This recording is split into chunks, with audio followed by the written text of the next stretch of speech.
Hi there, and welcome to this video on Red Dead Redemption 2. And today we're going to be taking a look at Micah, or rather ignoring him, because yes, he's a fantastic antagonist. He really gets under your skin. He's obviously a very obvious guy. Obvious twice. Great wording. Was you followed? No. Was you followed? I said no. Now, with that said, I'd quite like to examine the other members of the gang a little more closely in this video and see how they contribute towards the gang's downfall, because the start of chapter 2, Micah arrives at Horseshoe Overlook and then immediately gets arrested and thrown in jail in Strawberry. So he spends quite a lot of time there, and then subsequently quite a lot of time in the mountains, where it seems like he has no contact with the gang at all during this time. Oh, I've been a bad boy, Arthur. I ain't seeing Dutch till I can bring him a peace offering. It's really up to the player how long you leave him there for. A lot of players choose to leave him there for a very long time and bring him back as late as possible.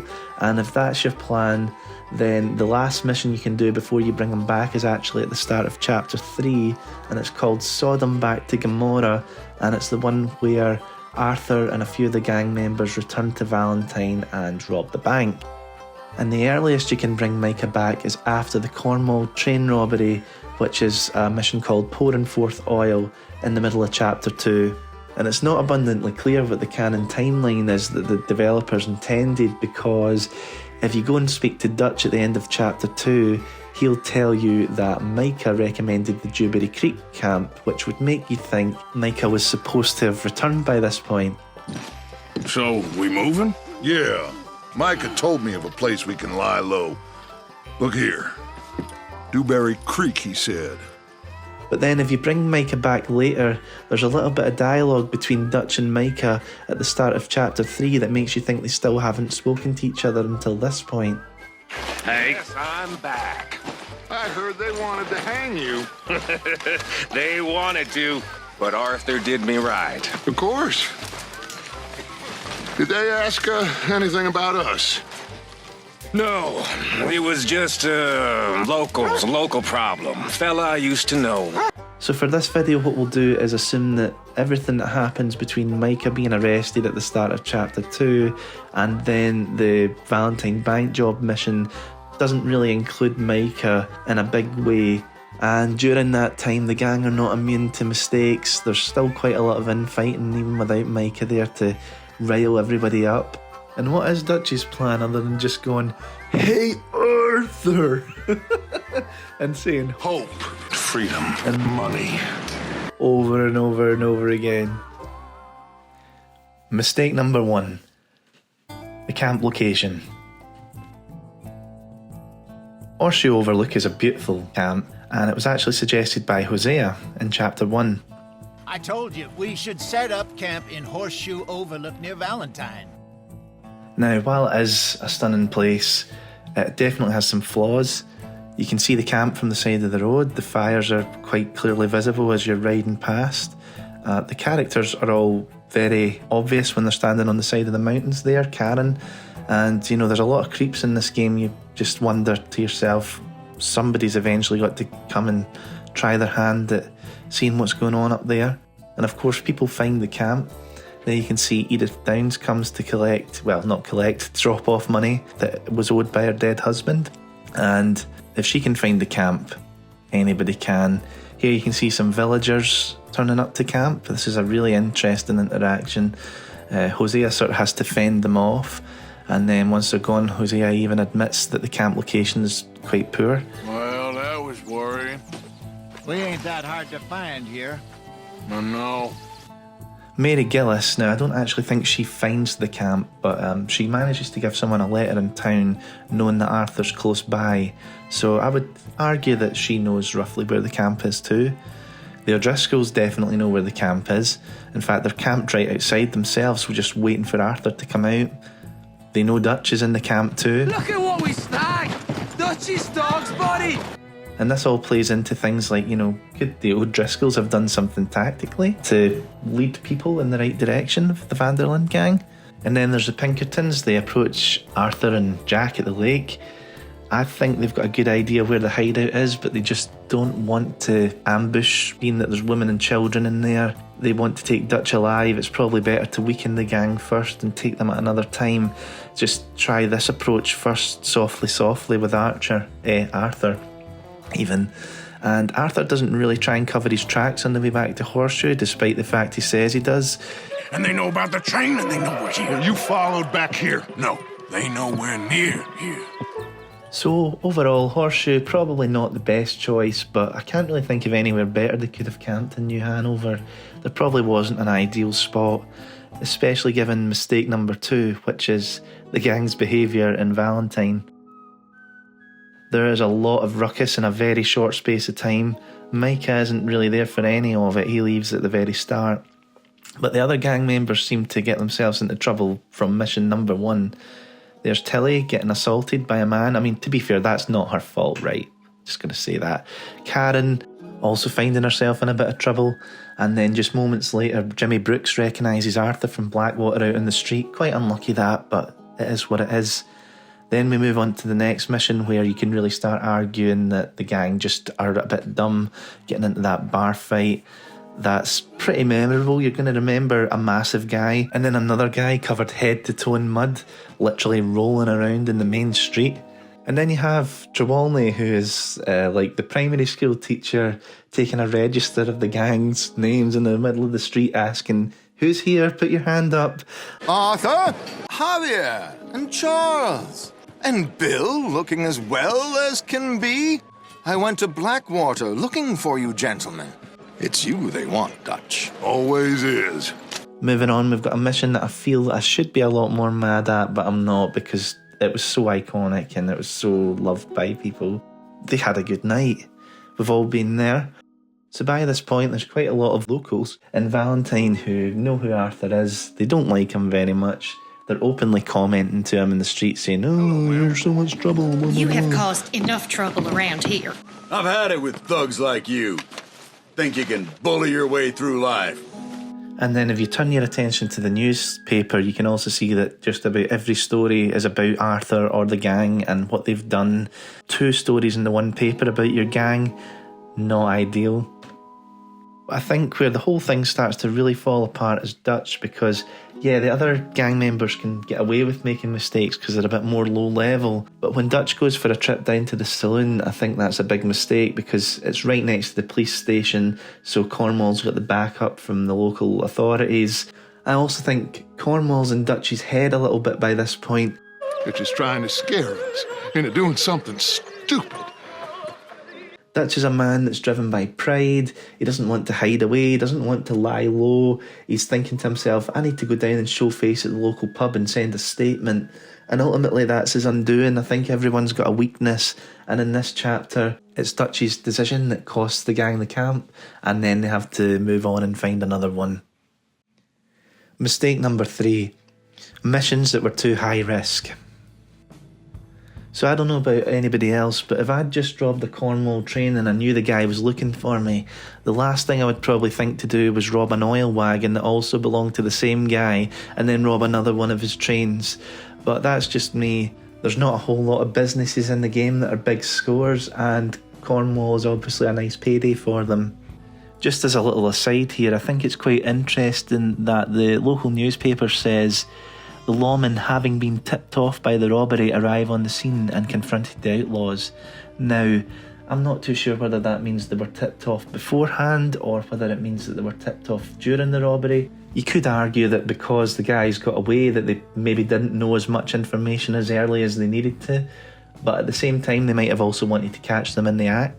So why is this important? My mind started thinking, who could have been responsible for tipping off the lawmen? And Micah, your boy, is in jail, so there's a very little chance he actually knew much about the robbery. As it turns out, it was Mary Beth that suggested the robbery after hearing a tip about it in the town. My thoughts would be there, Mary Beth is just a lovely girl, she cares quite a lot about the gang, wouldn't do anything to hurt them, so I'm ruling her out. But maybe perhaps the person who fed her the tip could have had something to do with the sting operation, if indeed there was one. One scenario that I think could be more likely is that the O'Driscolls had something to do with it. There's a lot of O'Driscolls in Valentine. It's quite possible that the Vanderlyn gang were talking a bit too loud and someone's picked up on something. The O'Driscolls have known that the Vanderlyn gang have just hit another Cornwall train, having it snatched out from underneath them, and they're probably still quite angry about that. Not to mention the fact the Vanderlyn gang have now rocked up on their turf at Valentine, and this would be a great little way to just kill two birds with one stone, get them off their turf, stop them from sharing the spoils of the robberies they're carrying out. And it works because the Vanderlyn gang have to move on after the heat gets too much. So that's my theory.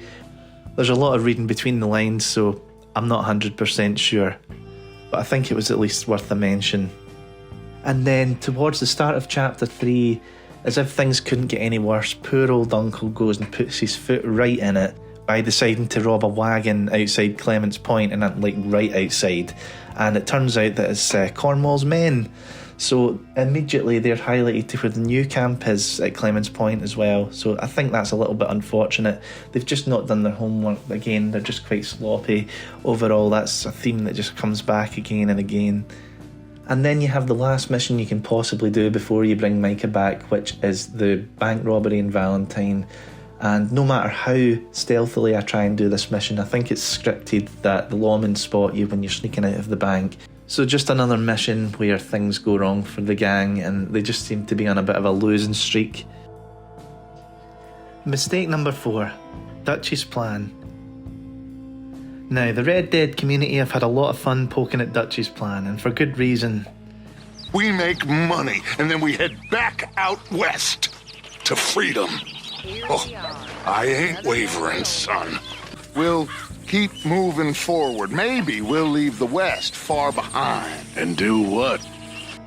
There's no concrete information, he contradicts himself a lot, and on a serious note, he believes Blackwater was a setup, and this leads him to start doubting himself. And you can hear him admit this when he's chatting to Hosea.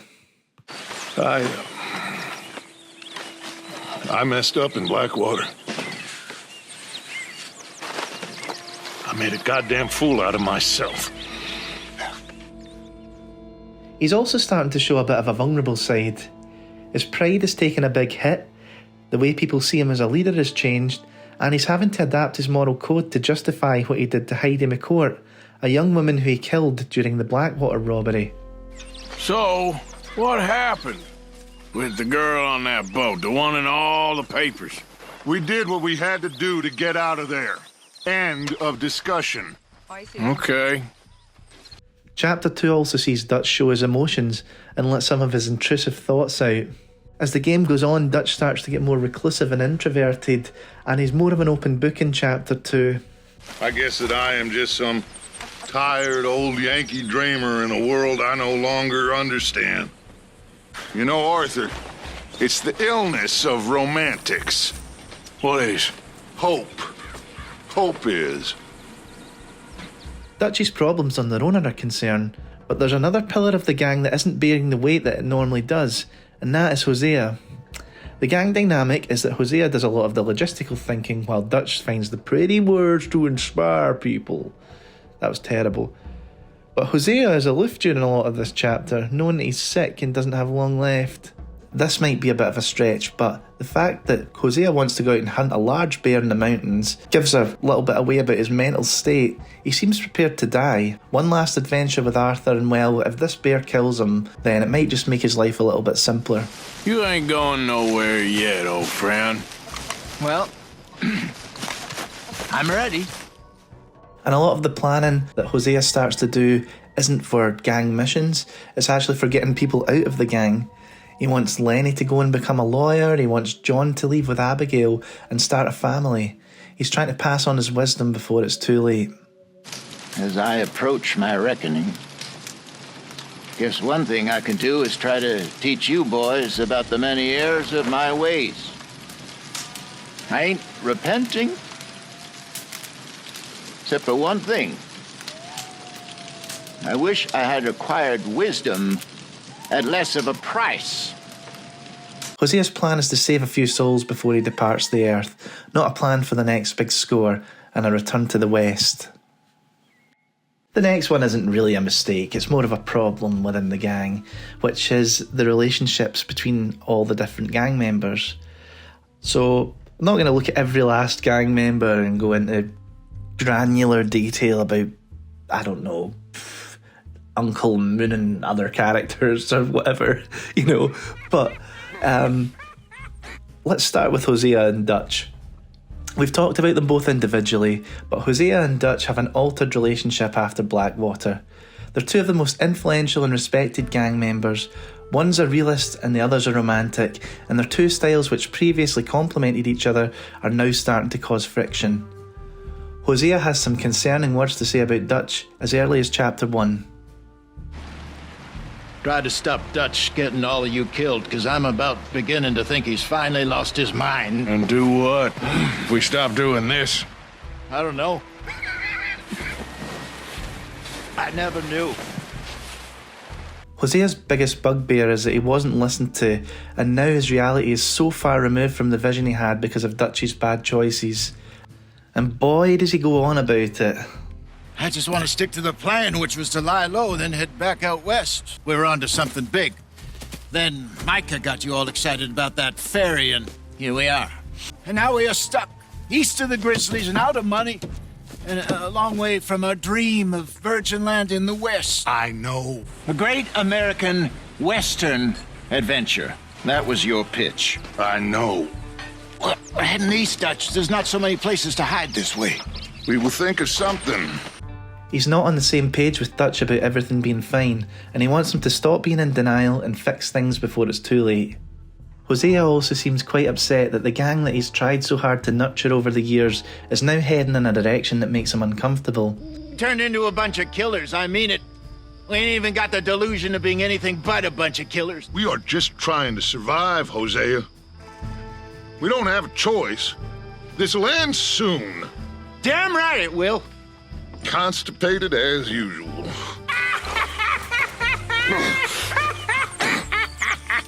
Next, we have the relationship between Dutch and Arthur, and unless you're constantly chasing Dutch around the camp in chapter 2 hitting the antagonise button, he doesn't really have much justification for the way he talks to Arthur.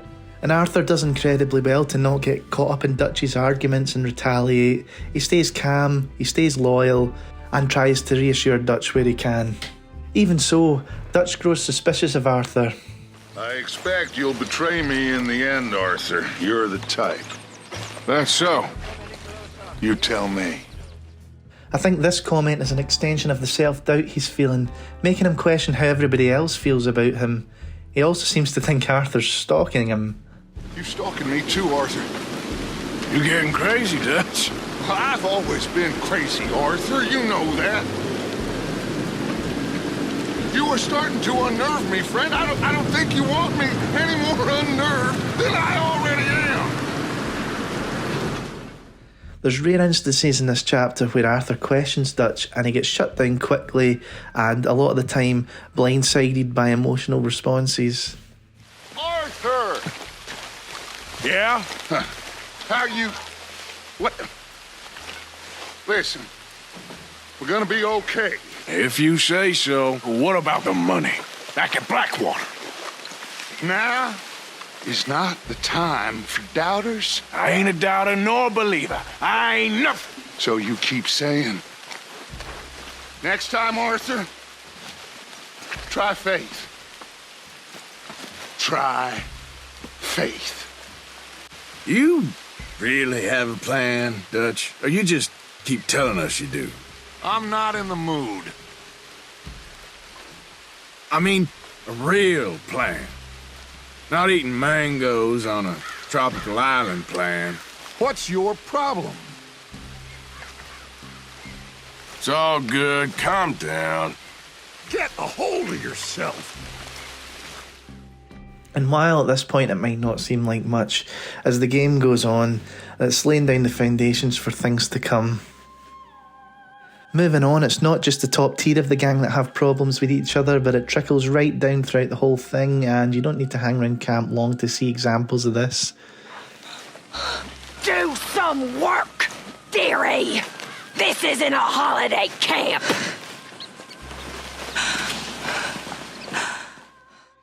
There's Bill's racist comments towards Lenny. There's Susan trying to dominate the younger girls. John and Abigail's constant fights.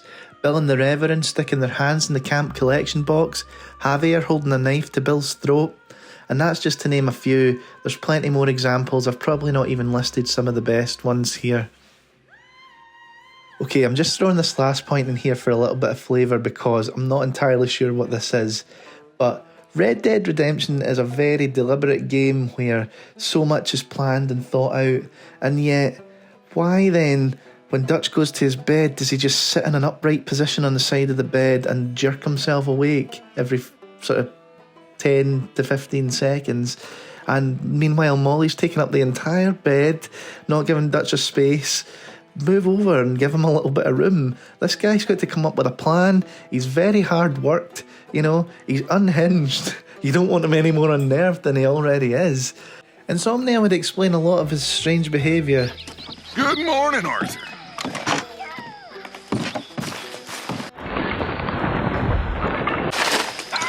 So to wrap up then, Micah's gone for a long time.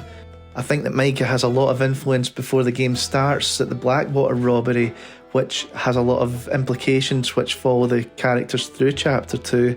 But in Chapter 2 they have an opportunity to steer things back on course, which they don't really take advantage of. Had Micah not returned, who's to say that they wouldn't have just continued along the same sort of path anyway? But we'll never know, and one thing you can definitely argue is that Micah came back and made things a hell of a lot worse. He definitely accelerated the demise of the gang. Anyway, that concludes today's insightful video into Red Dead Redemption 2. I would love to know what you think. Do you believe the gang could have survived had Micah not come back? Or do you think it was all deemed to end one way or another? Either way, thanks for making it to the end of the video. This is my first one. I'd love to do more on RDR2 and different games and other things too. But for now, thanks for watching. Have a good one.